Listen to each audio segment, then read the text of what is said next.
It is 6:30. And welcome to tonight's Northeast Community Development Initiatives Oversight meeting number 17. It is the middle of October. We are into the fall. The sun is going down earlier, but we've been enjoying some amazing sunny days.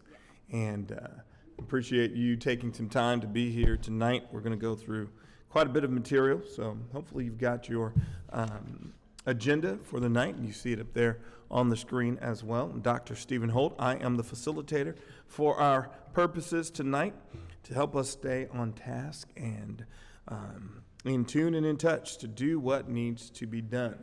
If you have not signed up before, please do so at the table as you enter, and make sure that you have entered your information so that we can keep you abreast, email you, and put you in that queue.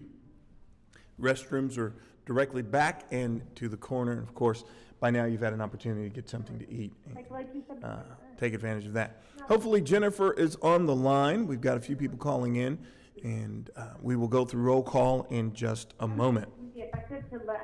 So again, welcome. Are earning privileges on their charter contract.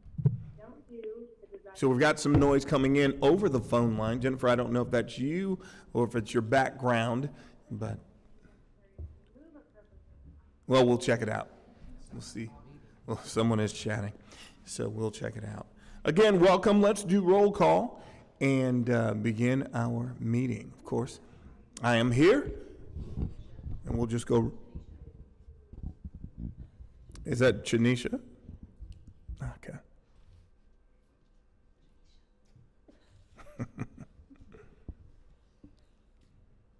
All right. We'll begin, and we'll simply go to my right and round the table. Tori Campbell with the Prosper Portland. Good evening. Good evening. Can you hear me now? Yeah. Okay. Good evening. Kimberly Brandon with Prosper Portland. Good evening, Oscar Arana with the Native American Youth and Family Center. Karen Ward, Abbey Arts. Dorsey Johnson. Haben will do with White and Kennedy. Leisha Posey. Gwen Thompson with Concordia University. Kimberly Moreland with Prosper Portland. Amy Flick Rossetti with Prosper Portland. And who do we have on the phone tonight?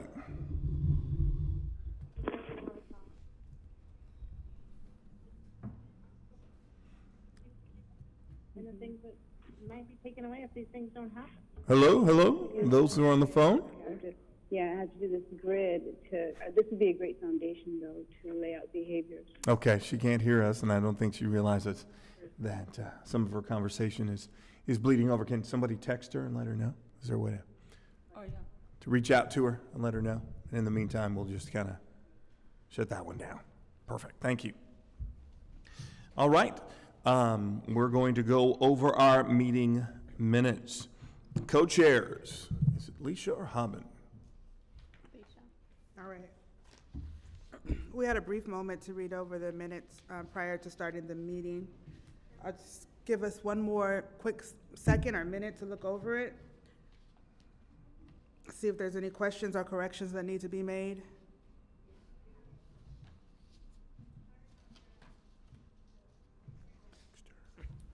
I wasn't here at the last meeting, so I see that there's a conversation regarding the monthly meetings.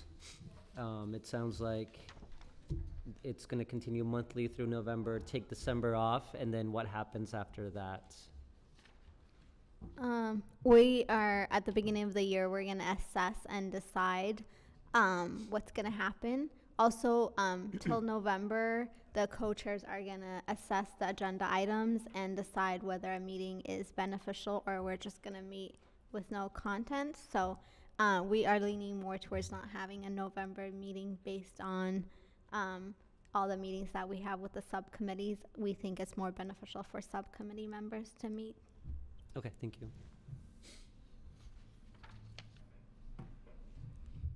Any other questions? Corrections? All right, perfect. Thank you. All right, so we will acknowledge and accept the minutes as they are. If everyone who is in agreement will do so, if you just raise your name card. Excellent. So all of those who are here, 100%. Tanisha, are you there with us?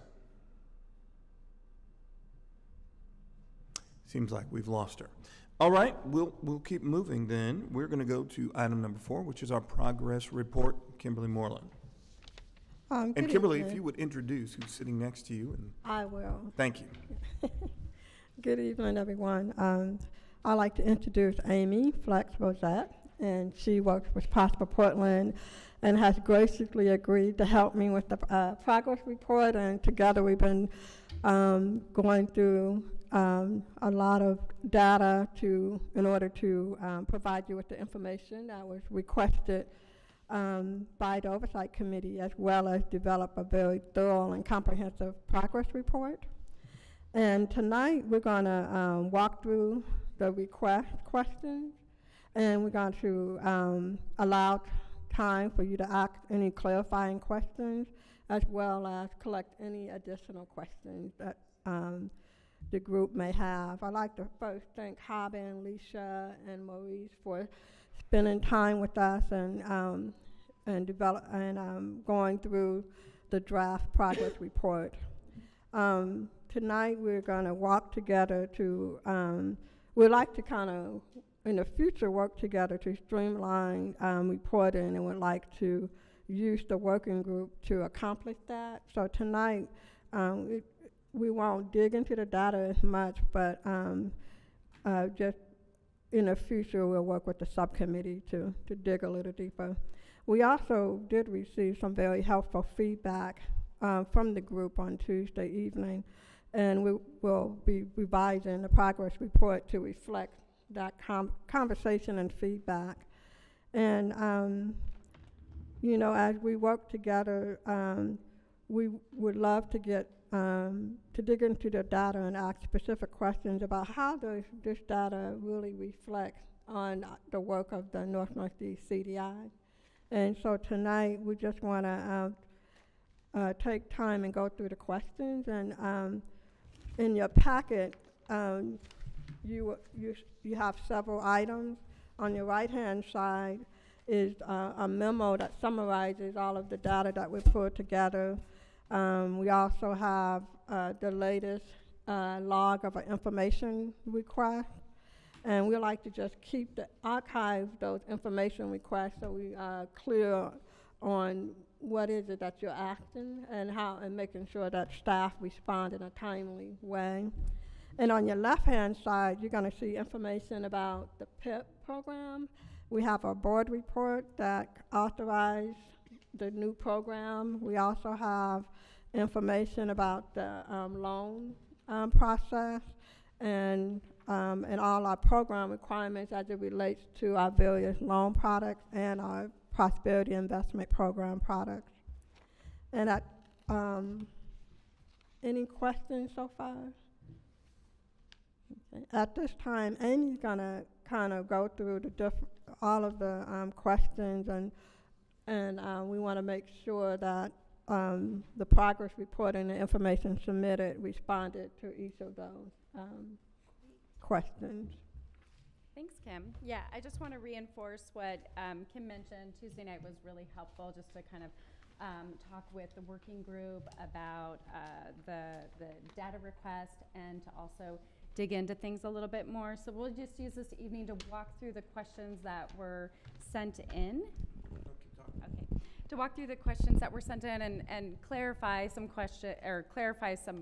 points in the questions to make sure that we have a good understanding of what you guys are looking for, and then we'll log if there's any additional questions that come out of the meeting. We'll go from there. So we've put the subcommittee request on the PowerPoint here so we can kind of walk through all the questions together. And we'll go ahead and just start with number 1. So the first question or request was for the number of approved and denied applicants for each budget category for each of the programs. So we did provide the raw data spreadsheets. The data that was sent out on October 10th included a memo that basically provided information for each of the different programs and kind of walked through what was on each tab. There was also a supplementary data spreadsheet because the PIP data, there's so much of it. We broke up that data by calendar year, so it was kind of easier to digest that information. So it was just another way of viewing the data in more detail. So we did provide that raw data, and those spreadsheets contain the information that's specific to those programs. So in the future, when we're providing raw data, if there's things that you guys kind of want to condense, we provide a lot of information specifically for the PIP, because I know that there's a lot of questions about that program due to the heavy activity. We wanted to give you everything that we have on file just to kind of help with any decision making.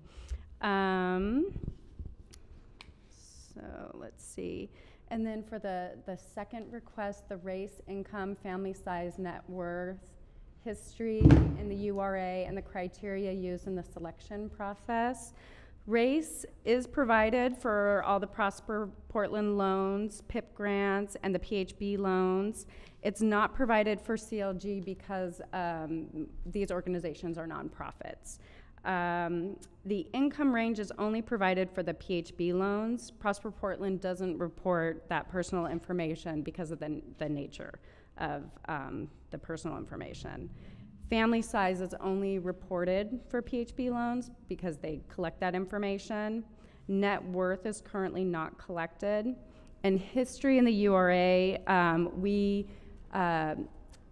label our long-term property owners to show that they were approved for a loan or grant based on their history in the URA. So whenever you see long-term property owner in the spreadsheets, that's showing that they qualify, their eligibility was qualified because they are a long-term property owner. And living in the area prior to the 2000. And then for the selection process, we typically go off of race, ethnicity, whether they're a business owner or a property owner or a non-profit. Those are all factors in decision making. Recipients do need to be located in the interstate URA and meet the North-Northeast CDI criteria that's outlined in the plan, and the improvements need to be TIF eligible. So that's kind of baseline criteria that we use for all the loans and grants. For number 3, the yearly breakdown of funds dispersed in the last 2 years, we do have a clarifying question for this, because what we provided were the loans and grants that had been awarded since the start of the CDI, but we wanted to understand if you guys were looking for funds that went out the door, dispersed funds, checks cut, or are you just looking for what's been awarded over since the start of the CDI? Probably both. Okay. And if they have not been they've been awarded, but funds have not been dispersed, what's the timeline for those? I think that goes along the lines in the subcommittee meeting. We had a conversation. First of all, thank you so much for digging into this. Yeah. We appreciate it. I know it takes a long time to put these things together. But we talked about in the subcommittee meeting that it would be nice on the progress report to have a budgeted amount, a yearly amount. It's a 5-year goal, but if there's a budgeted amount and then the actual funds that have gone out yearly, so that we're pacing ourselves, or if there's a huge demand and there's a lot of need in the community, then we pull dollars from another area that still has funds. For example, the ADU is no longer happening. So if we're going to make a decision on or make a recommendation on where that fund would go, seeing that budgeted and actual spend and where we're tracking towards that 5-year goal would be great. Sure. And I know you guys were both receptive to that when we talked on Tuesday. Okay, So that great. would be, that's the reason we asked for the yearly breakdown, is just to see how we're pacing and which programs have high demand and why is that, and where there's a need, and to understand the whole context before we make a recommendation on other funds. Yeah, I agree. In order to really do that deep analysis, you have to look at kind of all those periods of time. Award is really just the beginning. Once that project scopes and we determine what that grant amount is, that's another point of time. Those are funds that have been committed. And then dispersed is a whole other piece. So I appreciate that you want to dig into that information. Okay. Any other comments about number 3 before we move on to the next slide? Okay. Go ahead and move on to number 4.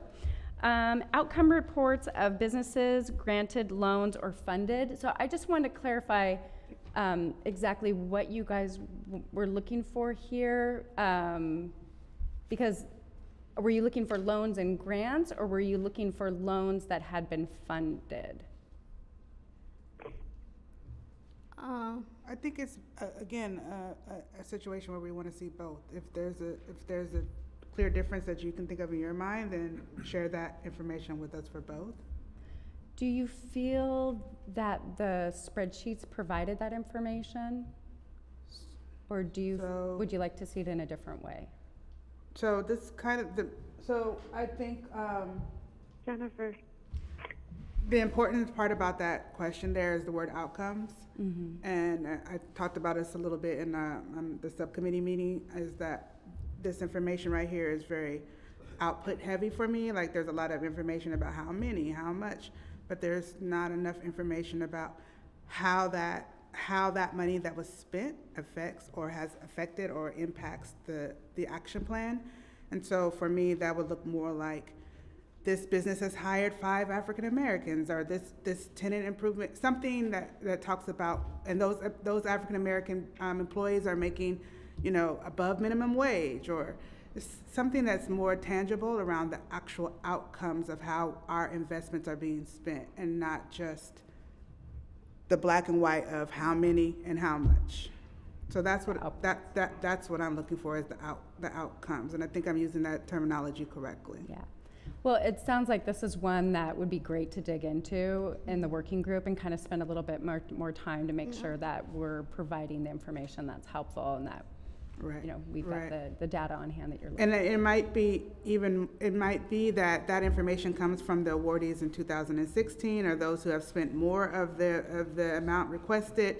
The newer grantees or loan recipients would not necessarily maybe have that information, but if we can look at what that looks like, and that could also include who is, that outcome could include who's able to move forward with these grants. What was the reasons that they weren't able to move forward?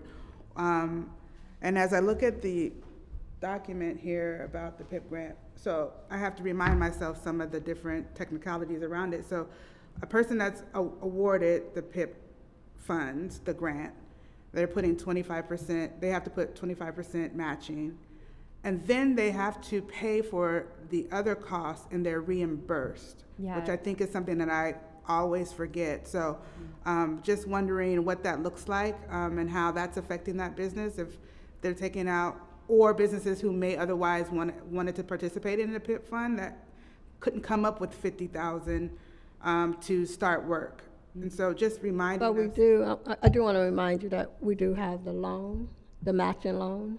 Right, but if they don't want to take out that loan, so that's, I get what you're saying. So just there's a lot of nuances to what this program looks like. And for us to really take that on, remember those different nuances as we're looking at these numbers and this data. And I think that outcomes will help to tell that other story that we're looking to find too.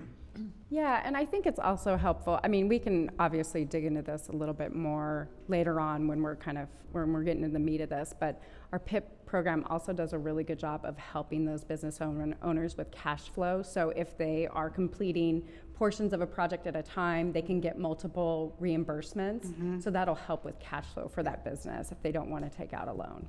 So maybe that's even some information that will help to tell the more complete story, because from just reading this document here, the agreement letter, the letter of agreement, there's things that I'm reminded of about this program that when I sat in the community sessions in 2016, I think, over here, that was a lot of angst and frustration among myself and other community members in the room, that there seemed to have been challenges to even participating in this. And so I want to be mindful of those challenges that I heard then, and moving forward, it's easy to forget that. And so as we look at this data, we want to make sure that we have that complete picture. Yeah, and one thing that did change with the PIP grant program when they made a lot of program changes is that they do have the option of paying a contractor directly. So we will cut a check directly to a contractor if the business or property owner determines that they can't. They don't have the funds. They to can't, flow. exactly. And so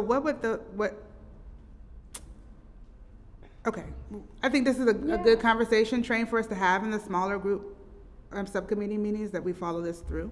I don't want to take up too much time here, but that's, I just wanted to reiterate what I meant by outcomes. No, that was really helpful.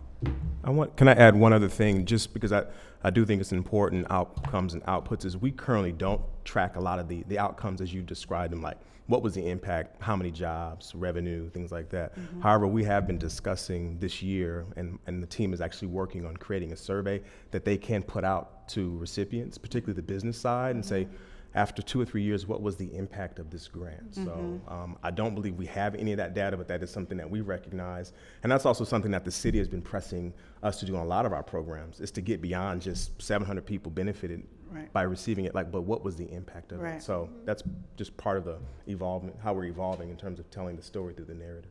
So do you know, would that survey then be retroactive to 2016 or further? We haven't discussed how far back we'll go. Obviously, we definitely want it for new recipients, but it has been a conversation since, particularly this work here, it'd be valuable if we could ask at least those who received starting since 2016 with the action plan. It'd be helpful. Yeah. So we are planning on putting that out, and we can also share that with the committee too, so you can see what those questions look like, because that would be a good way to get certain questions answered through how we put that survey out. So one last question. Yes, ma'am. So, and this is maybe, I don't know if this is the appropriate time to talk about it, but because I'm thinking about it now and I think it follows this train. So when Gwen asked about the federal funding, and in that meeting we had the drop-in session, I think the response was that Prosper Portland is still receiving federal funding, and she alluded to the fact that in order to receive that federal funding, that Prosper Portland would have to report back to those federal agencies in some type of way. And I'm wondering if those report backs are available to us, and if they include more of that outcome-based data that we're looking for, because the federal government might be requesting it from you to give this information. So something that you may already have. Sure. Yeah, and I think we can look in with respects to the action plan and the programs there. Are there federal dollars that are associated? It's only one program, the EDA loan is the only federal program that's part of our toolkit. Yeah, the preponderance of resources that we get from the federal government are community development block grant dollars, and those support our small business, the Inclusive Business Resource Network, and the workforce development programs. So we have a lot of outcome data on both of those programs, and we can share that with everyone. That's something that we update on a quarterly basis, and so we have that information both, and that's funded largely through city general funds, but there is some portion of it that's community development block grant dollars as well. And that's citywide. Those programs are citywide. Those are citywide. So partners like NEA and others do have geographically specific or geographic areas that we ask folks to focus in. So we have navigators. The team can talk about it, but those are not restricted to urban renewal areas. Perfect. Thank you.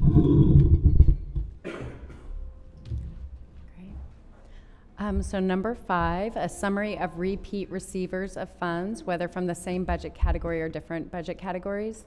So in the PIP, in the PIP spreadsheet, we identified whether someone had received other funds, but we do want to check in with the committee when we meet to understand if you need additional information about whether or not a particular participant, which program the participant received funds from. This was a hot topic during our subcommittee meeting. Wasn't this the discussion we were having about people receiving multiple grants? And I think in our subcommittee meetings, I think all of us were in had different ideas how we address that. And I was more leaning at like, what can we do to fix that going forward? And then some committee members more felt like they wanted to address the past and what do we do to fix the past.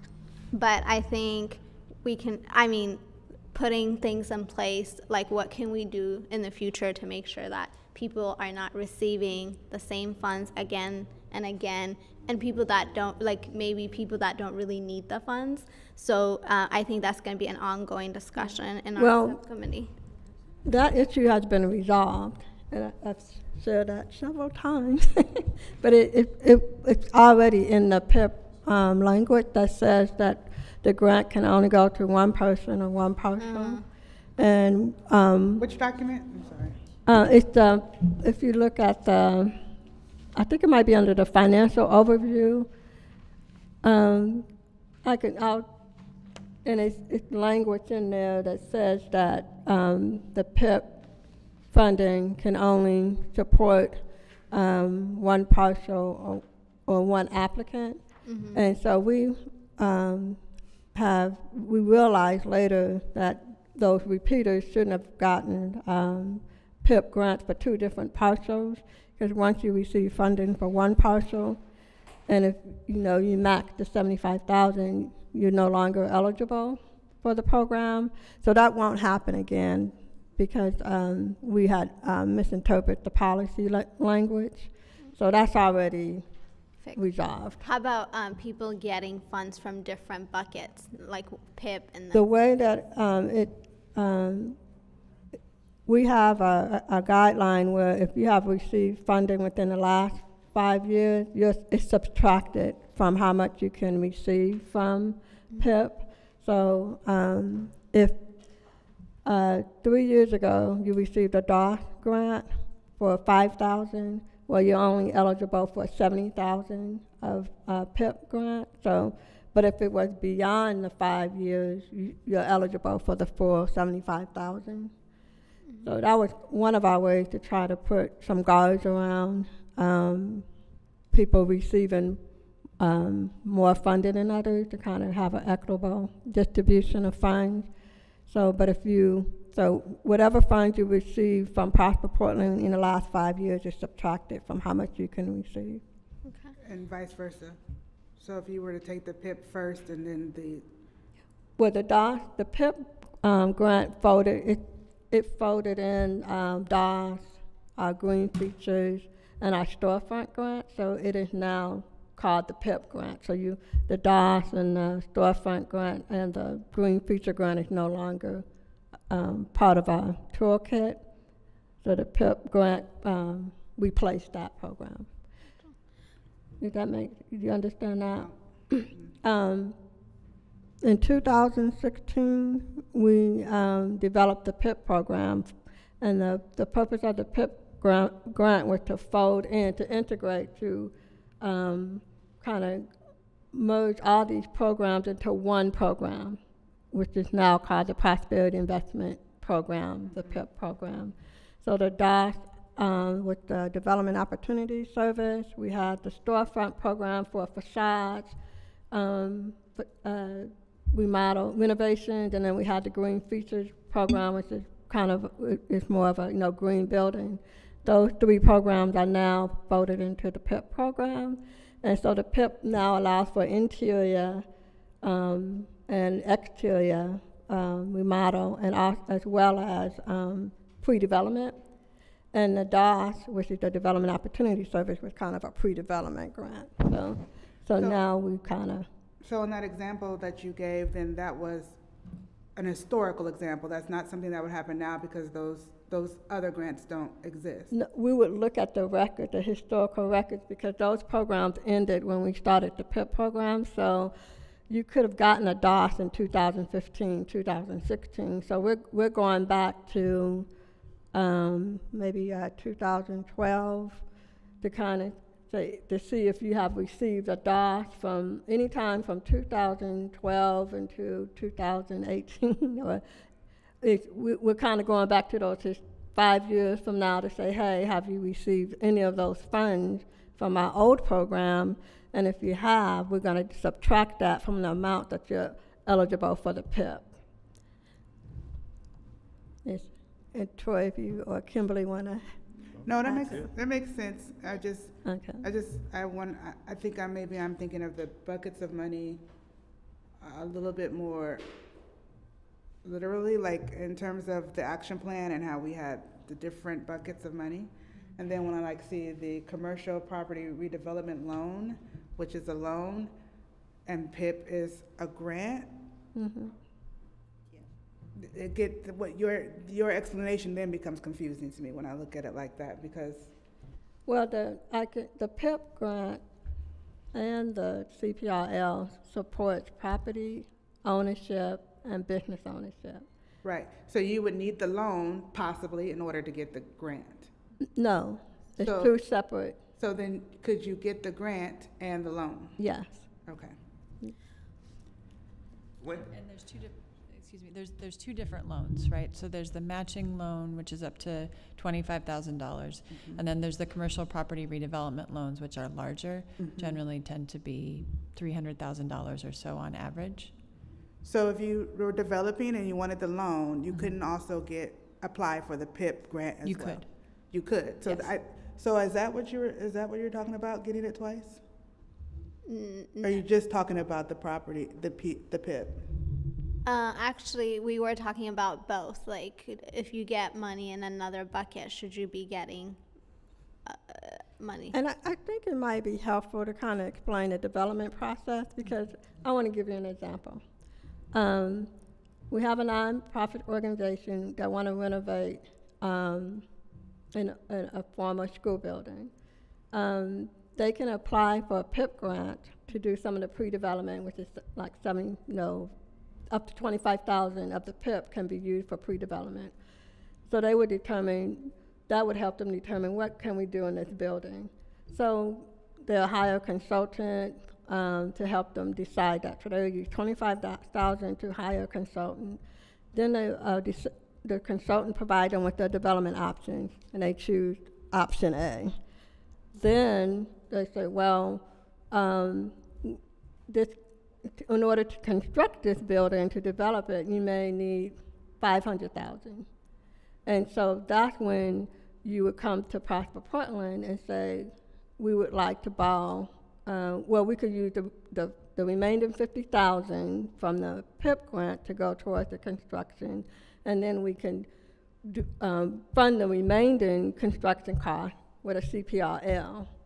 And it's a benefit to come to Prosper Portland, because we understand some of the needs of the property owner, as opposed to going to a private bank for the funding.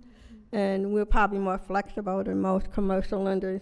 Some of our terms may not be as competitive as a commercial lender, but we are more flexible in working with our owners. And so it's really a good thing that we offer pre-development, construction, and then the opportunity to, fund that development.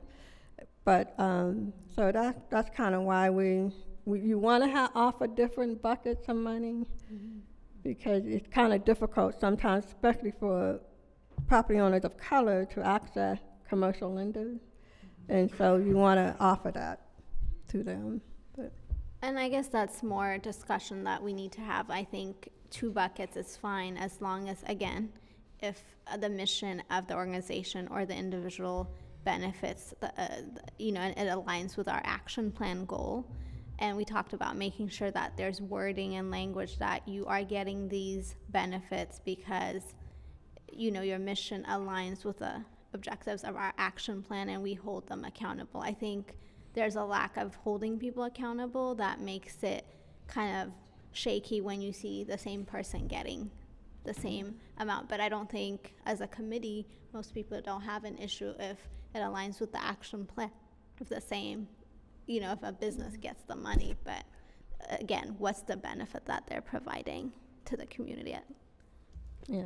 I have a quick question. When you say holding them accountable, are you saying holding them accountable to the tenets of the action plan, or are there other things you're thinking about when you're saying holding someone who does receive a loan and does a development? Holding them to the action plan. Okay. Yeah, and outlining it, because I don't think a lot of people even know about the action plan, and saying, hey, you're receiving these funds because we believe that you're benefiting the community in such a way, and that's maybe it's not a condition, but maybe something we look at. Gwen, you had a question?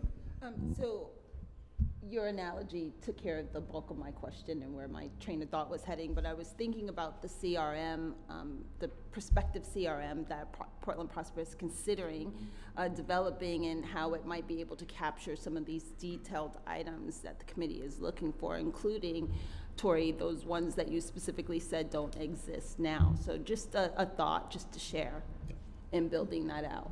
Yeah, and I think that's been, that CRM, which is, all these acronyms, but it's a customer relationship management software.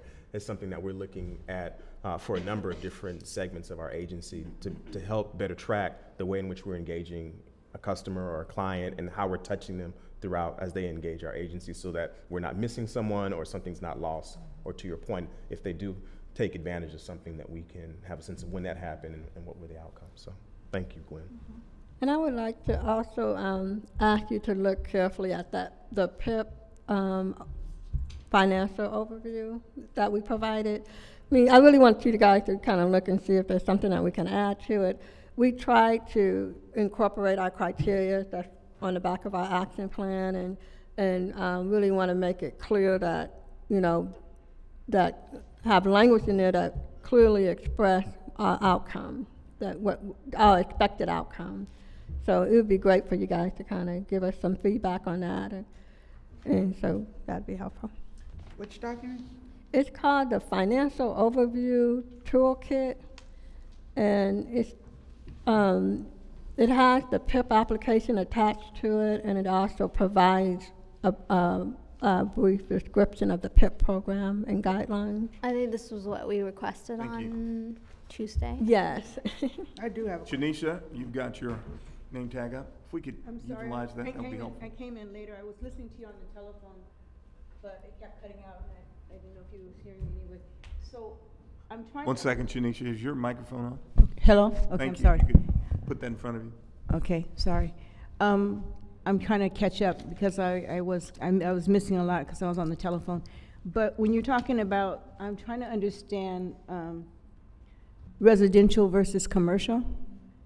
And when you're talking about PIP funding and all that, you're talking about both people having access to the funds, residential / and commercial, or just?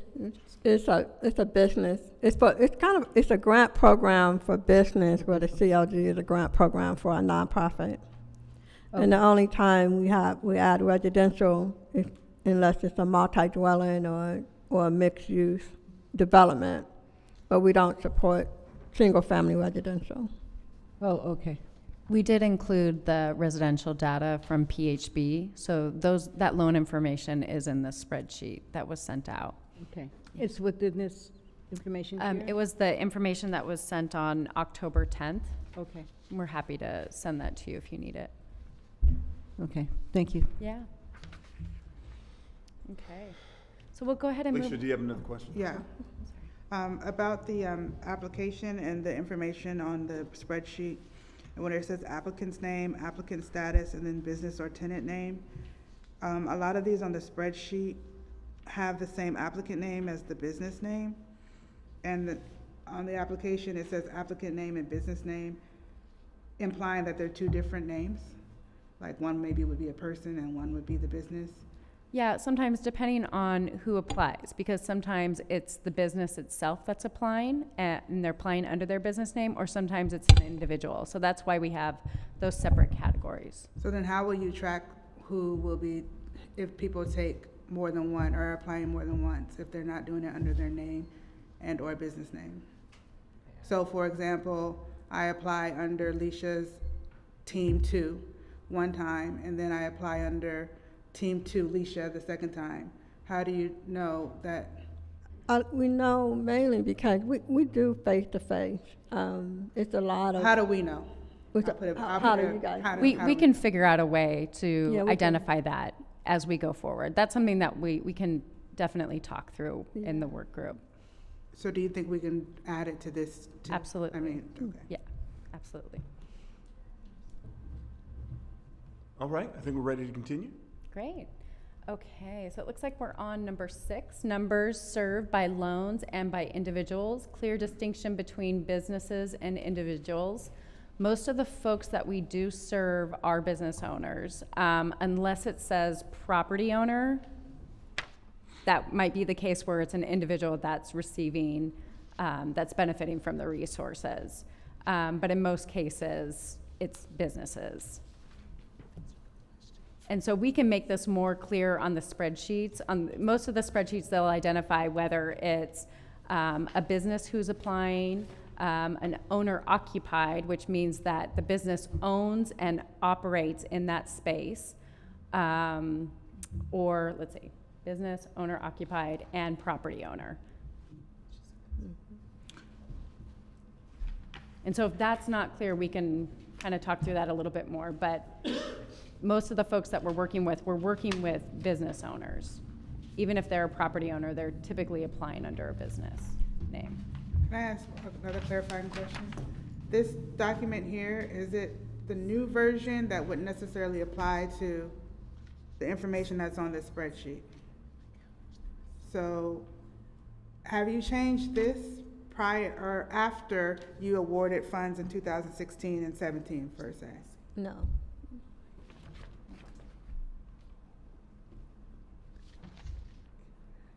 Okay, Shall we continue? we'll go on to number 7, loan amounts funded per business or individual. This was information that was included in the spreadsheet. So for the loans, we only had 2 folks, or they were 2 businesses that were approved for loans. But again, I think that this question kind of goes back to being really clear about whether it's the business that's applying or an individual person, and identifying if that individual person owns more than one business. Okay. All right, so we'll go on to that list of 3 questions that you guys were looking to get answers to at the end of the last meeting. So number 1, where does the interest from the loans go? For Prosper Portland interest, those funds are reinvested into other programs and projects in the interstate URA, and same thing with PHB loan interest. Those funds are invested in PHB projects and programs. And then number 2, what conditions and accountability standards are in place for individuals and businesses receiving the grants and loans? And we currently have our program guidelines that staff follow, and then each grant recipient has a grant agreement, and the conditions are outlined in the grant agreement. Same thing on the loan side, there's a loan agreement that outlines the conditions of that loan.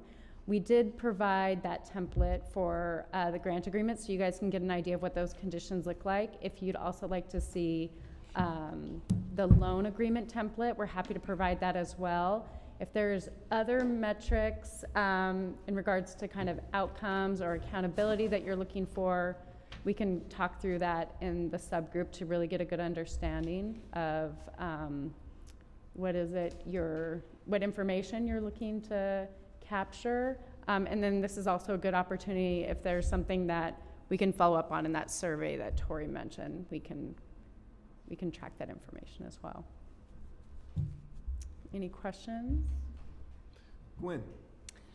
Are you receiving direct information from these recipients in how they're experiencing their engagements with you and receiving the funds, et cetera? Is there any looping of that information, or is there any plans to?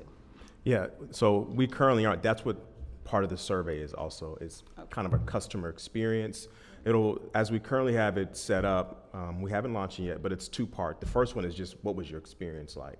And we want to get that feedback right away. Then and even within that, we're going to say, are you open to or expect to hear from us in, say, a year or two from now, where we can ask some of the more outcome-oriented questions that Leisha was posing, like, as a result of receiving the grant, what's happened with your business? How has it grown, in what ways? So. Okay, very good. Oscar, Karen, any questions? No? Okay, Dorsey? Perfect. Just in point of reference, as it relates to our schedule for tonight, we've got about 7 minutes left in this particular section. So.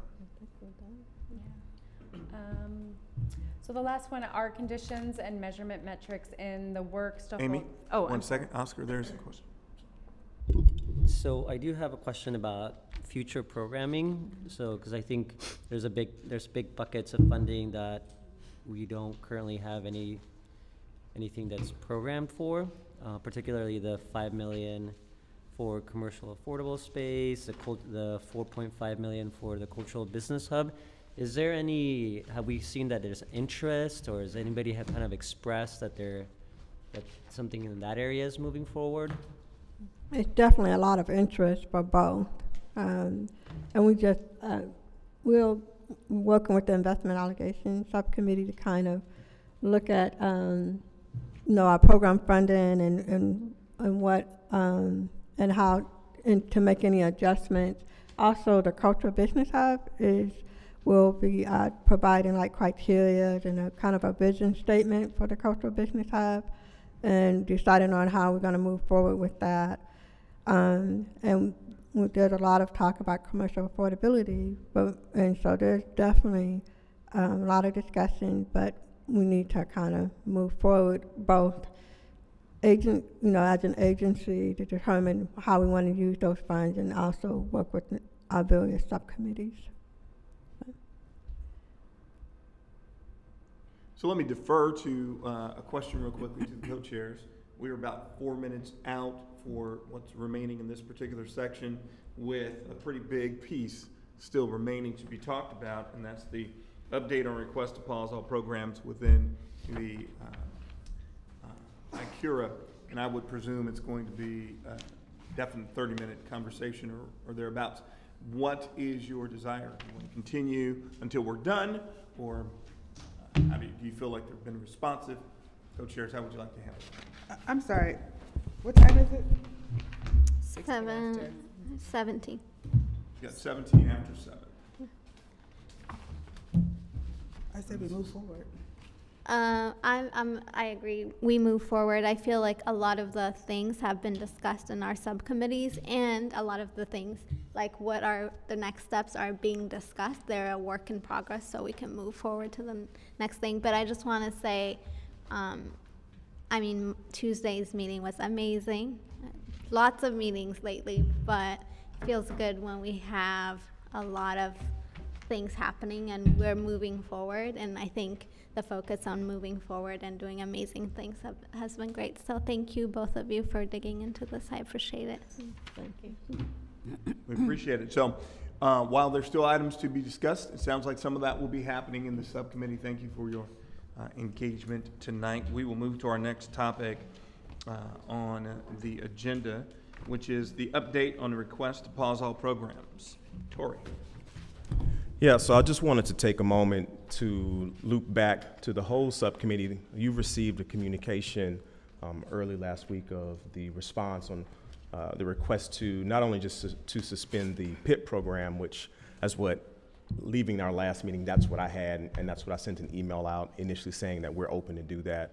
And then, which was great, that Leisha was like, no, we're gonna give this letter out because there's some clarity. It was actually for all. So we wanted to also take some time to evaluate that as a staff and have a conversation with our leadership team, Kimberly Brandon, who's here tonight, and then respond. And so we did respond, and even as a matter of practice, even with our co-chairs, we've been talking about really trying to shift some of the tone and the way in which we engage. Like, emails are important because it's transparency, it helps document, but it doesn't always help to facilitate conversation. So we wanted to take the next few moments to share again our reasons of why we said yes on suspending the PIP, but no on the request to suspend all other funding, and just have a conversation through it. I can, again, outline some of the reasons why, which was already captured initially in the email, and then we can go from there. So I'll just take the next few moments to do that real quick, and then we can, if there are any questions or we want to talk about it, that's great. Again, we recognize the role that you guys play, particularly when it comes to the investment allocation, is to help us over the next season evaluate the funding. Where's it going? Is it really reaching its intended goal? And although we recognize that's important, we didn't believe that it was in the best interest of the momentum that we're starting to experience with many of the buckets, that interrupting and ceasing everything while you guys both learn and dig into the data was going to be the wisest thing to do with respects to just the momentum that's currently happening. And I think momentum is important to highlight exactly what am I saying when I say momentum within each program, and I can walk through each of them. Some of the momentum is not necessarily going to be just the fact that we have activities where we have some applicants that are starting to show up and some of our long-term property owners considering loans, but it's also that meant that they're finally hearing about that, and historically that's just been challenging to see folks, particularly folks of color and African Americans, that we're trying to really make sure this 32 goes towards, they have historically not shown up. And so it's actually a really healthy sign that we're saying we're finally starting to see a pipeline generated. And that's probably the driving force around why we said, suspending everything just doesn't make sense, because it would disrupt all of those things. It could create confusion within the community, like, hey, I thought this program was available. It's paused now. And obviously we know that you would want to work hard to try to make your recommendations to get them up again. But we didn't want to run the risk of people saying, I thought it was up, it's not now, I'm confused, and missed the moment of doing it. And so as an example, some of the programming I can walk through specifically, our community livability grant, which many of you are aware of, which is what we're supporting nonprofits with. That program is already active. Applications are due November 16th. So if we would have said no, that would potentially mean we have to pause that program. And on a side note, we actually would love to have some of you again participate on the evaluation committee. We need 5 folks. That's an example of something that's already in play that we didn't want to stop. Some of the other programs I think that are probably that are just as important, but historically have been hard for us to break through with respects to seeing certain communities engage, have been around the commercial property real estate loans. And so we currently have several long-term property owners as well as businesses that fit within our demographic that are African American, that are starting to have conversations with us saying, okay, I want to do something with my property. And we just did not want to pause the program to potentially miss out, not only on them, but hopefully in a good experience, them also being able to share that word. I think many of you know, like you sometimes need to have a couple of wins to build that momentum. And so some of the businesses that we're referring to, like Dean's Beauty and Barbershop, is wanting to look into taking advantage of our loan program, or just down the street, the Old Burger Barn. It's now going to be Geraldine's Kitchen up the street here off of Shaver. Then there's the Jamaican Home Style Cuisine. It's a restaurant as well, just up off of Fremont. So those are examples of individuals that heard about the program, that are African American, that are starting to move forward. And for us pausing that, and that wouldn't just impact them, but again, it's to stop the flow of communication and dialogue within our communities, we feel like would set us back. And I know many of you have expressed, how are people hearing about this? Are they hearing about it at all? And so the fact that we're starting to see people hearing about it, we don't want to mess that up. The Community Outreach Subcommittee also, which has done good work under Gwen's guidance and leadership. I believe you guys are finalizing your outreach plan. Like, how do we get the word out? I know Sister Shanisha is going to say, well, where's the community at? Are they hearing this word, right? She's like, mm-hmm. And so we also felt like stopping the program also stops the work that you guys have already set in place. Yes, plans are subject to change, we recognize that, but part of the outreach strategy has meant we've also contracted some particular positions that are designed to actually do outreach, and those individuals are ready to go.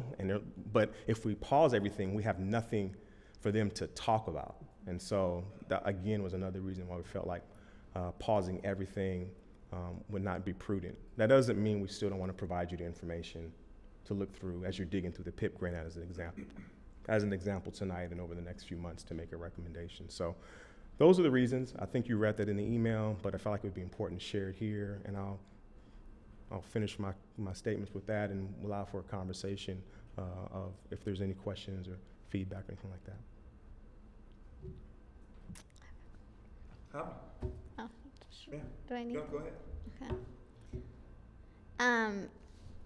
So I read the email, and a lot of the things that were in the email do make sense. And of course, like, we are here to serve the community, so stopping things that will make a progress in the community is not in the best interest of the community, then that's not where we want to go. But for me, like, the community livability grant, we have funded 15, and our 5-year goal was 20 people. That's a little, I don't know how we're pacing, like, that seems a lot.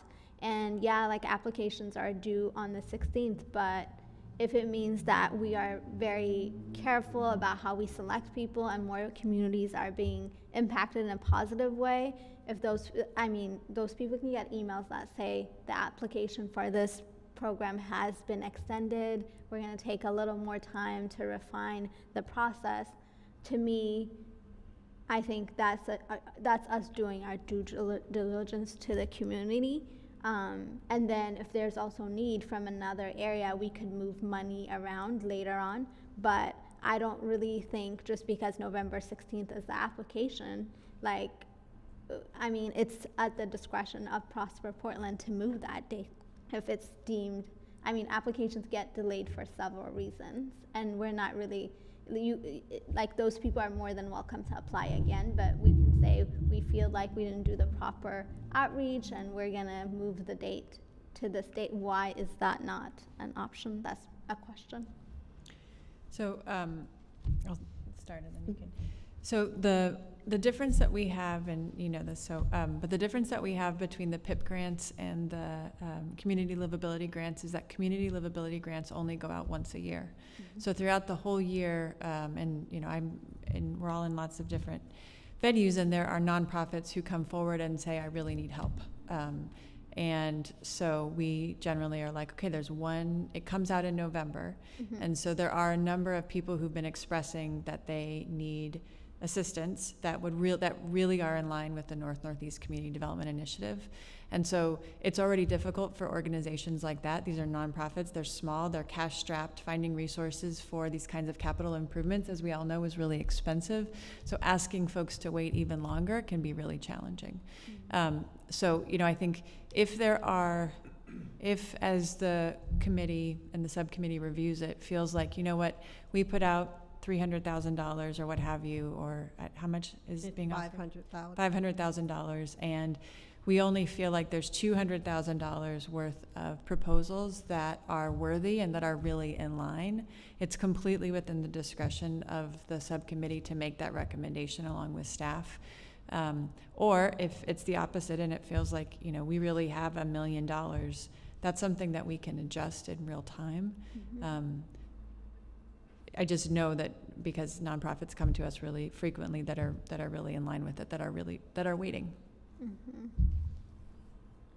Thank you, Janisha. Unless Haben, did you have a follow-up for that? Yeah, kind of. Well, I guess this is where really pacing would come in handy, and it would allow us, let's say, year one, we were planning to fund five people, and then we had more applicants, and we felt and said, oh, let's look at the outcome. Does this align? Like, that's a time to reassess and figure out what's our goal for next year, as opposed to now we can't do that retroactively. Like, 15 people have been awarded. We can't do anything about that. But I think, I mean, going forward, that is something I would like to see, because it's only been 2 years, and we have five-year plan, and then in a year, people come and we have no funds to give them. So, or like, even if we're going to move funds into this bucket because we feel it's important and a lot of people are coming, it's important to pace ourselves. So I'm interested in that perspective of the desire to pace. We generally see grant products going out the door much more quickly, and grant products usually beget loans. So if you look at the pacing of the CDI overall in general, and you look at the amount of money that we've gotten out the door in the first year and a half, we're not on pace to get it out in aggregate. So I see, you know, I understand the desire to get certain grants out in, you know, you divide the 40 by 5 years and you have 8 for each year. But I don't know that it works that way in practice. I think in practice, you get the grants out the door for the first couple of years. People are aware of the programs, they do their pre-development work, and then you eventually see loan volume rise up in years 3, 4, and 5.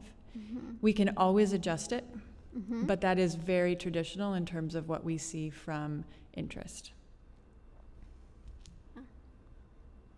Thank you very much. Thank you. Janisha, Abin, if you would. Okay, so the funding we're talking about that is open for distribution, is the funding that's still within parameters or borderlines, right?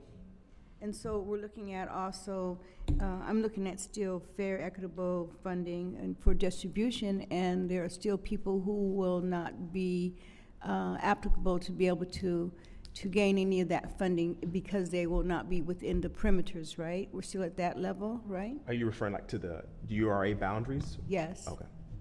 So those boundaries are still where they're at, and so based on that, there will not be all people who will be accessible to some of that funding, right? Yeah. We're still at that level, huh? We still haven't figured out how to widen the borders and make sure that more people who have been put out based on the distribution of the funding, who've been based on how they've changed the border lines of who's going to be accessible to funding. How are we going to make sure that there's other accessible funding for them if there's not going to be able to have that funding? So I know that this has come up before, and I'm a lot from me. One answer that I can give you that it won't address everything, but I know that there has, particularly when it comes to residential, I want to say that PHB has highlighted there is there is funding that is outside of the urban renewal area that some people can't access to help them with their residential, but that would be something that you'd have to pursue with PHB. I know, in particular with you, you've always expressed the need for the housing and residential. But to your point, at this point, even with PHB as well as us, most of our funding is restricted to within the urban renewal boundary. And so it is limited outside of that, but PHB has said that there is some funding, but it won't be in the same breadth and depth that you find if you are within the urban renewal boundary. And there's no futuristic goal to do something different within maybe not this year, but maybe down the line? We've had conversations around what would that look like to try to amend the boundaries, and I think we've shared it with this committee. I know that PHB and as well as us, we presented to you guys, I think last year sometime around what would it take and the complexity of it too, such as which houses do you call in, which ones do you not, and how do you navigate that? And we've not come to a resolution on is there a pathway forward to really do that. So at this present, we're working within the boundaries that we have set. And one of the difficult challenges is that we only have 40 acres left that we can add to the URA to make it kind of a minor amendment. And so it's kind of hard to decide, which house would be included and along with other properties that are being considered to be brought in. So that's one of, you have, restrictions on how much acreage you can bring in. So Other questions in regard to suspension and that dialogue? Janisha, if you would. Oh, sorry. Thank you. Oscar. Yeah, I think I'm interested on this, conversation around pacing as well, because I think we should be feeling good that we're actually moving faster than what we thought we were going to be doing at this point.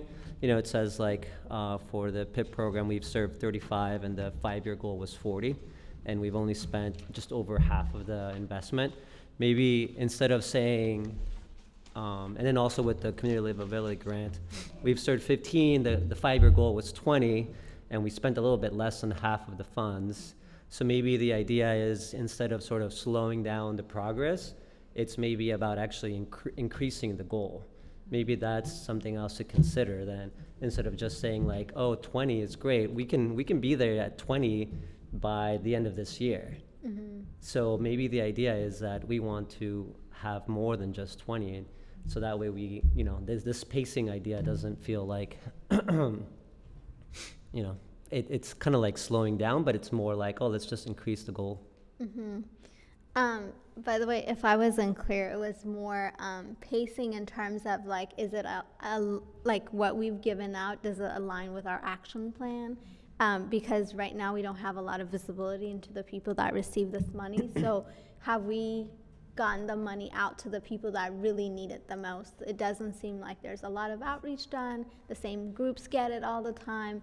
And then by the time the groups that might need it more come into play, the funds are gone.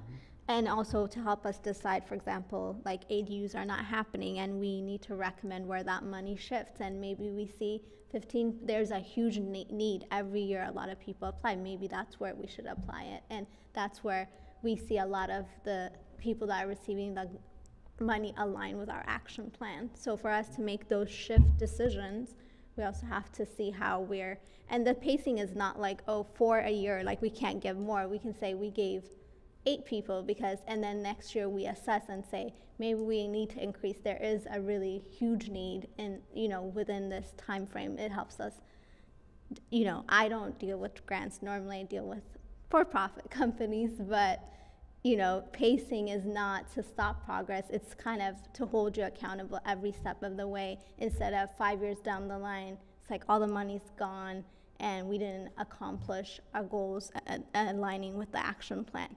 Every year, if we pace ourselves and look at it and say, okay, let's increase more here, because really last year was a big year and people were doing this, like that will help us meet our goals and align ourselves every year. It's not slowing down, it's not saying no. And that's part of the reason we requested freezing everything, was to make sure that it was aligning with the action plan and that we're really like getting the money out to the people that need it the most, and that we're doing the outreach that's necessary for people to get that information.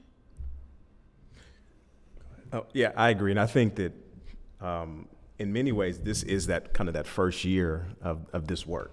And I think the investment, every subcommittee is doing a lift, but I think the investment allocation committee is doing a lot of lifting, because you have the work of digging into each bucket of money, asking these, like what you're doing with the PIP, right? And so I think that we for sure can provide, as we've done tonight, can provide you with the information that you need on the CLG. Like over the last 2 years, who have the recipients been? What are the projects? Those things are all accessible. And as you know, a number of you served on that committee to decide. So there's not like there's no information in terms of who those individuals are, but it would be good to be able to see them all, to your point, to say alignment. But we just didn't feel like we pause everything, but very much so. I would love to see, we've asked, for the PIP program to have it on pause until January, that meeting, you guys to make a recommendation. And then at that point, we bring it back online with any adjustments that we feel totally make sense. And some of that will come from what you guys dig in to help us understand. But then soon thereafter, let's dig into the CLG or those other. So that really it's almost this whole fiscal year is going to be that first year of looking at every bucket to be able to say, are we in alignment? Is it showing up in the way we wanted it to? So. One more thing, Oscar's in the investment reallocation. I don't know if you were at this meeting, but part of the reason we started looking at all the funds and decided that we were going to recommend freezing is because there was a lot of buckets that had no funding or very small funding, and we're like, before we make decision on those, let's look at the ones that we funded a lot and see where the need is, and we can shift money there. We can't just decide where that money moves without looking at those things. So, I guess pacing in that way. And we've been spending a lot of time and energy. We've been meeting a lot. And, even when I got the email that it's not going to be frozen, only the PIP is not going to be frozen, I wasn't, it wasn't any, there was a response, and a lot of them made sense, and our questions were addressed, and we're discussing it. And I think that's what the investment reallocation committee wants to keep doing, so that we can get to the bottom of things and make progress moving forward. Leisha. Yeah. I wish I had my green card so I could be waving it as Haben spoke, because I think she touched on some very key factors that I won't spend much time on. But the reason that we asked for this freeze or this pause was specifically so that we would have an opportunity to look at the data that we have not had access to for the year and a half that we've been on this committee in terms of the details, right? So I won't spend any more time on that, but that was really the ask. I wanted to ask some questions about the reasons why you didn't feel that this was, there was a need to pause all of the funding. And so I wanted to know if the funding that we're talking about specifically, let's say you talked about deans and Jamaican cuisine. Jamaican home style. Jamaican home style, some of those folks. So is that funding that you are afraid that the pause would interrupt? Is it about operations or about the actual money that those businesses would be receiving? Because in my mind, it seems like this would still be the time that those businesses are gearing up to receive money, whether that's through the application, whether that's through the loan, or whether that's whatever it is that those businesses are gearing up to before they receive the money. So I'm wondering if we were to pause until, let's say, January, if that pause would be affecting the operations of getting those businesses ready, or the actual dollars that you would be cutting a check for them to take. Yeah. That's one question. So can I? Oh, yeah, you Go can ahead. answer it. Just because I will forget the, I promise. So this is a great thing because for us, when we mean pause, what we mean is that we are no longer taking applications. So when we pause the PIP grant, when people express interest, we will say we're not taking it. It's a little bit like with the community livability grants, where nonprofits are consistently telling us that they're interested, and we let them know that they can express their interest on November, in the October-November timeframe. So it would be both in the operations and in the capital. We would basically be just saying that tool is not available. So then for the PIP grant, Yep. we are telling folks You can't that apply. You cannot apply. That's right. You cannot But apply. the folks who have already applied are receiving their funds. The folks who have been awarded will get the resources. People who have applied, it will probably be on hold if we pause the program in whole. So that's why it can be, it can be disruptive if you're in the pipeline and you're just, we're pausing it. And I think the other piece to this is the three that we mentioned, they will continue to go forward. It's more what they signify. And to pause, there's a real concern that to stop the program would mean that there's a chance that others who might hear about it that are interested may move on to look elsewhere for opportunities, or it may not move, or may not do the project. And so we don't want to run that risk. And we're primarily doing a look back of how hard it's been to even see kind of three, particularly of this, the demographic we're reaching to. So it's really more along those lines. It's not that they won't receive their funding. So my question then, with the definitions of what we're asking for, or the purpose around why we ask for the pause, and your definition of what a pause means, they don't really align. Because we're not asking for you to deny people or to stop talking about the programs. The ability to ask about the programs, the ability to outreach and give information about the programs, we're not really asking for you to do that. What we've asked for is a pause on money going out the door, which I think that there is a gap of time between those two, between people applying and them actually applying or getting the funding. So let's say you took all of this time with the community livability grant. It's been out the door since at least September, right? Mm-hmm. They close in November. Those funds won't even be awarded until when? January. So there's still there's some gap of time there that I think that is missing when we talk about what we ask for, which is a pause of funding versus a pause of engaging with community on being able to apply and learn about these programs. So that's just one idea I have, because I think that what we're asking for is the ability to look at the information and to have knowledge as we move forward. And I think maybe one of the things that could also help with that going forward is a forecast, right? So even if your information if we're not getting information, I'm positively thinking that we'll be getting this information every quarter. Very well said. Thank you. Thank you. I'm trying.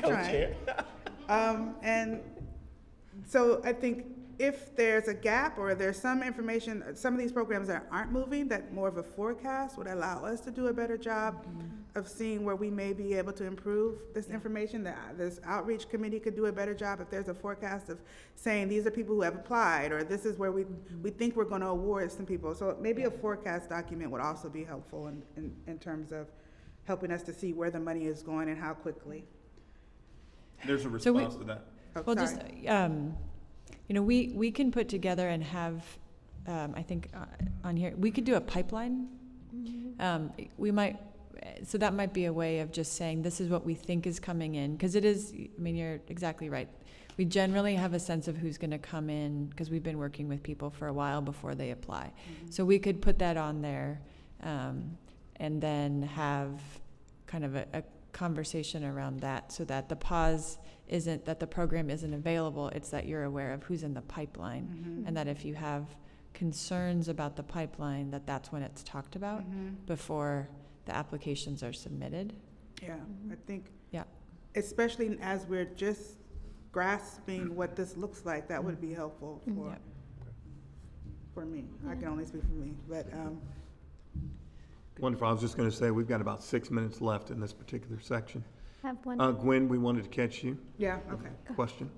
So I just wanted to thank both of our co-chairs for this dialogue, as well as you all, because the committee is concerned that we need to make sure that we have integrity, and the only way that we can do that is by having the information. So I just appreciate you guys digging down. So as we're engaging with the community, we can look them straight in the face and say, we really know what's happening, and we're speaking from being informed, as opposed to carrying a dialogue that we hear and just passing it on. That's what we don't want to do. So thank you both for that. And then I just wanted to make sure that the information that we're looking at is public information, including the names of individuals.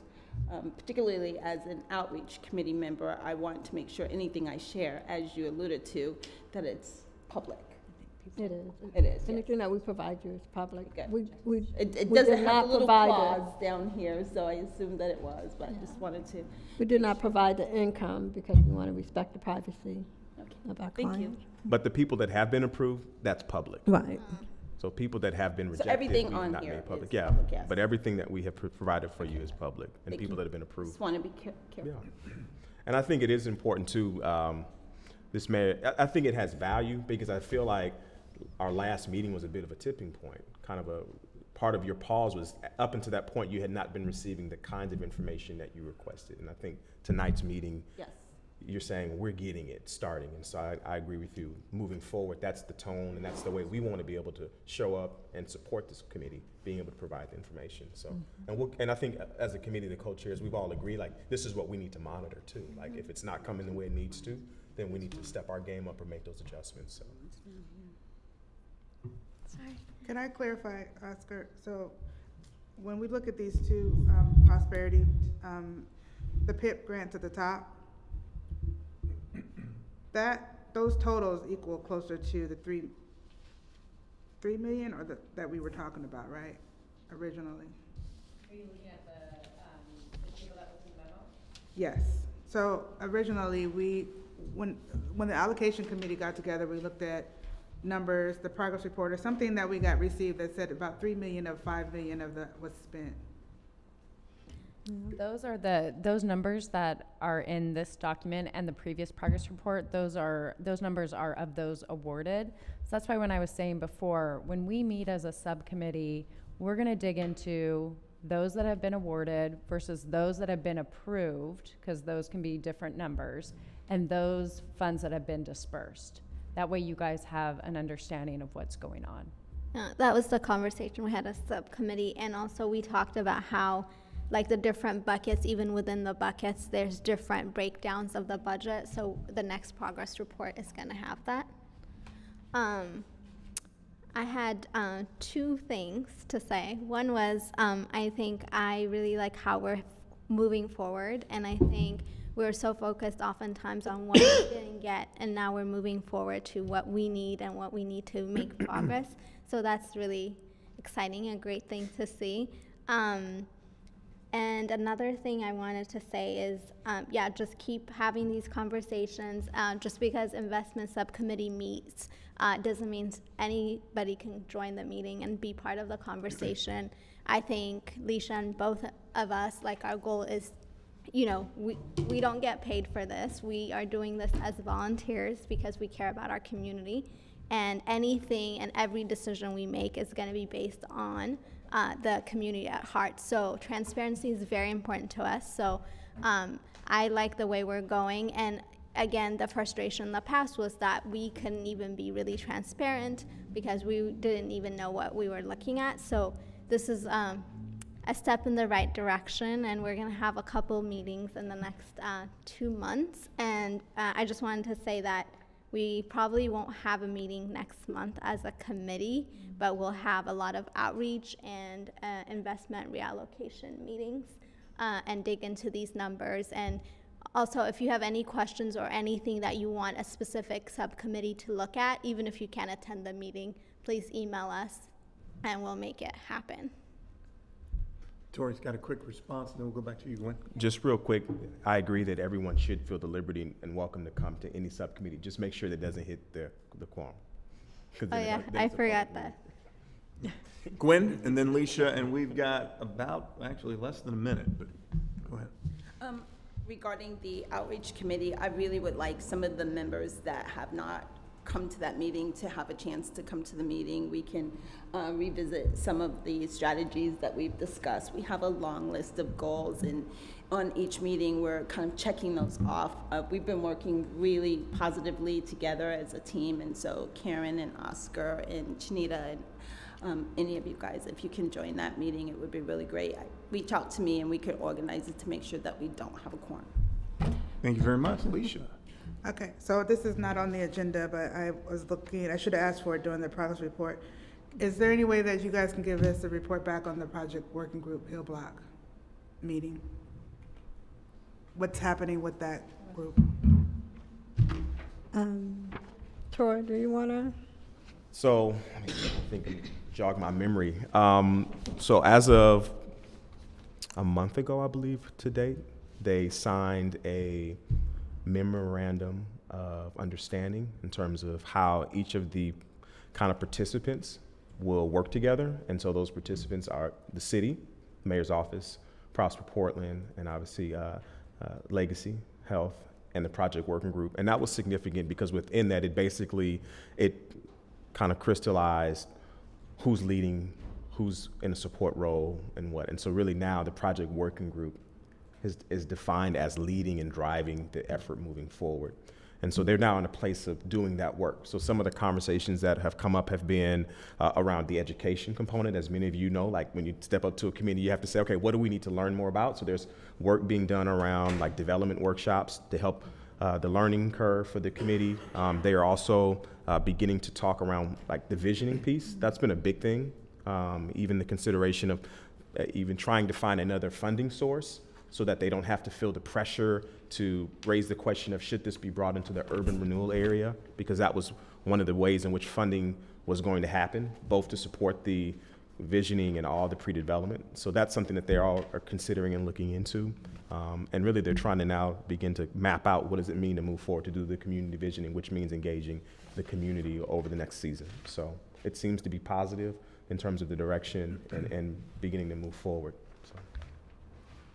And I'll add one other piece. If you haven't heard from the co-chairs yet, there's a desire to meet with each of you and to begin some of the kind of dialoguing around how this work goes together. Have you heard from either co-chair? Okay, then I'll make sure to make some connection so that can happen, because it's essential to that work. I know we voted to take a little break at December. Are they still meeting every month going forward? There is similar to what you're talking about. The large committee meeting will be put on pause for December, but subcommittees can meet, and then the meeting between the co-chairs can happen at any time. And I know that there's a great desire between Bryson Davis and Lakeitha Elliott to meet with the two of you and talk about how this work supports, connects, and get feedback, and then engage around both of those. Yeah. Maybe we can plan for sometime in November. Yeah, that would be most helpful. Anything else? All right, we've come to the moment for community engagement or public comment. Got a few moments. I don't have any sheets for anybody who signed up. Would like to come to the mic and talk a little bit about your concern or questions to potentially questions to the Oversight Committee. So, anyone? Mic is open. Come on up, sir. Introduce yourself, and we will give you 2 minutes. I'll give you 3 tonight. Ooh-wee. Yes, sir. Suggestion. Yes, sir. So if you would announce who you are, sir.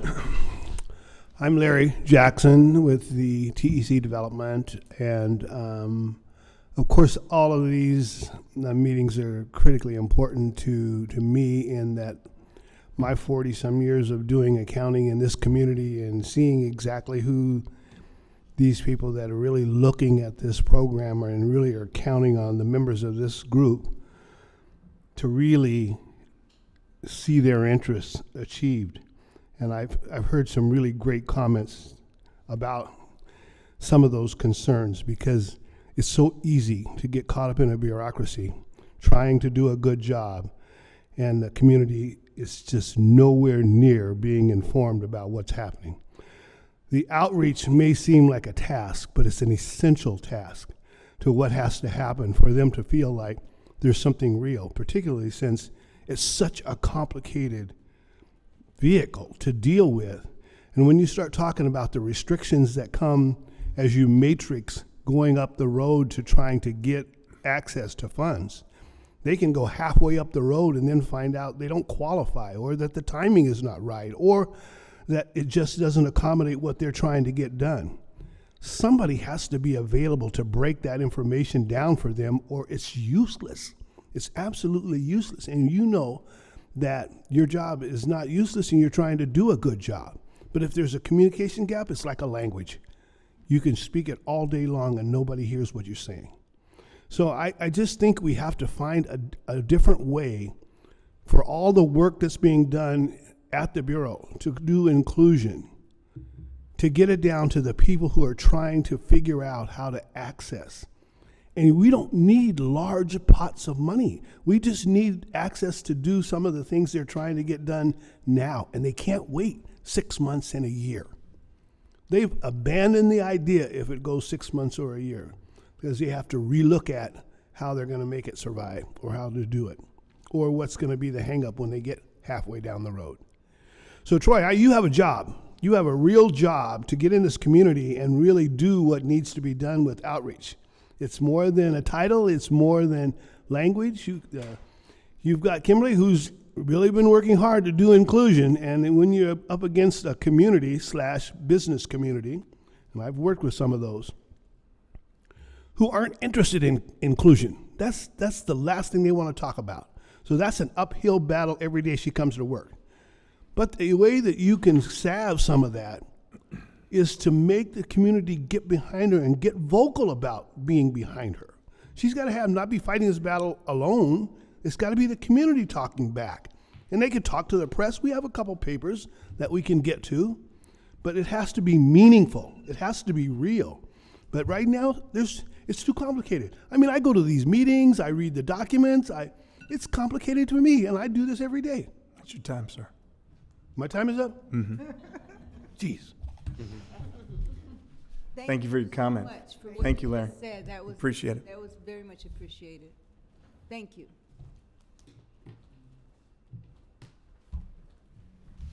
Any other voices tonight? Well, in light of that, Haben, you made mention about November. How do you propose the community that does come be made aware whether or not there will be a meeting on the third, on the one of the Thursdays? I guess it wouldn't be the third. November. Of November, maybe it would be. When is Thanksgiving? I guess that's the 4th. Thanksgiving. So the 15th, whether or not we meet. Yeah, we're not. Yeah. I mean, it doesn't make, like, again, like we talked about last time, if there isn't anything to talk about and we're still digging into the information and we don't have report outs, I think it's kind of at our discretion. Is there there is a website where we can inform people that there is no meeting, right? Yeah, we can provide a website. We can also send out a newsletter. We send out a newsletter every month that lets folks know when the meeting is. And so if we make a decision either tonight or at our next kind of debrief, if we kind of decide, then we can send an email out in that newsletter soon thereafter to let folks know. Okay. And another option is we have a drop-in session where community just comes and asks questions and what the community is up to, and it's not a very formal meeting. Yeah. That's an option too.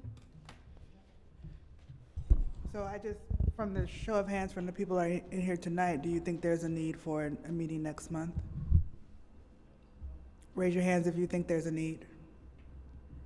Okay, great, thank you. Janisha, did you have a closing comment? You're grabbing your card there. Well, my concern is going to always be where is the community and how are we keeping them informed that there's maybe funding or there might be some sort of accessible anything that they can get, like the gentleman said over here. It's nice when we come to these things and it's just us, but the community really does need to be aware that there's maybe available funding for them or any distribution. And I know there's going to be issues around who can be able to have access and who cannot based on wherever the property lines are drawn. But I still think that if they don't know anything about it, they'll have no access to anything. Well, we've got Gwen who's heading up community outreach, and I think it'll be great for you to connect with and participate as you develop strategies to make sure that that is happening. So if there are no other comments from the committee tonight, thanks everybody for being here. We appreciate your time, and we wrapped up just a few minutes early. Celebrate those 5 minutes. Go do something amazing with them. Good night, everybody. Have a good time.